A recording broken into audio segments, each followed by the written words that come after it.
Ayan, meron na naman tayong bagong bubuksan. Makabili na naman tayo sa online.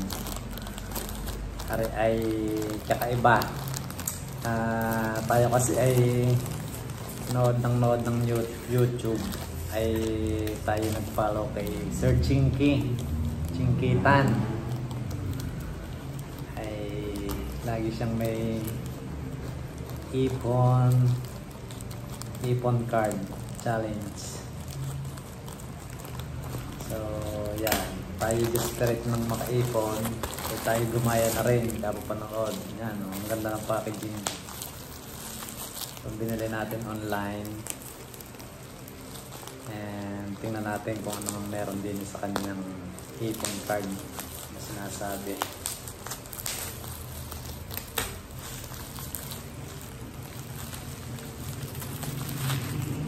Ayun, ayan siya, ipon cards. Sabi niya, these cards will help you save money. Simple lang ang rules. Bumunot ng isang ipon card.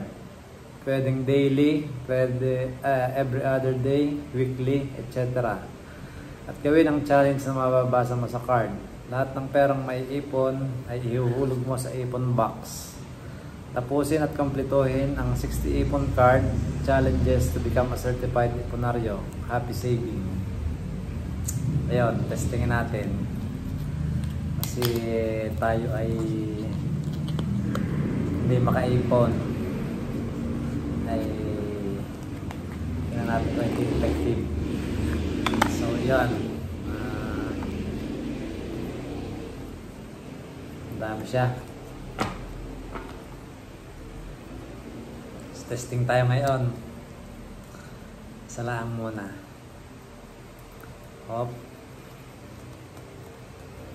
Wala pala tayong ipon box. Then, gagawa tayo ng ipon box.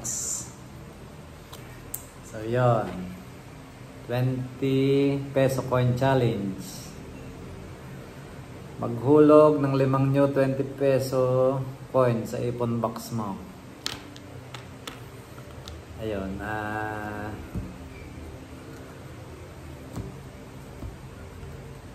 gawin natin testing. So, babalik ko na din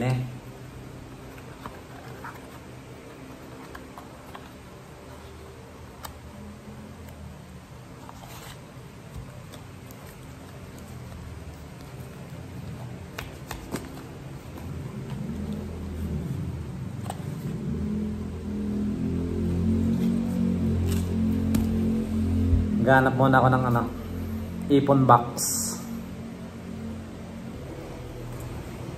So yun, na-realize ko na mahirap pala itong kay Sir Chinky na to. Bali ang pinapagawa niya sa akin, maghuhulog ng 20 peso coin, 5 piraso. Ay wala akong makita. Kanina pa ako naghahanap.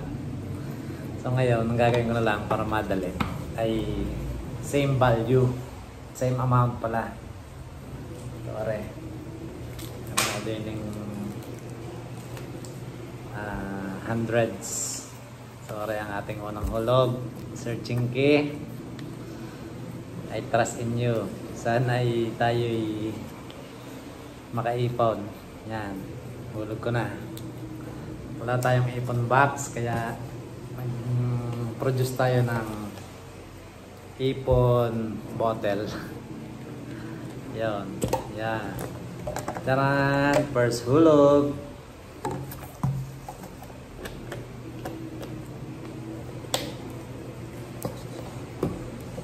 Bye-bye.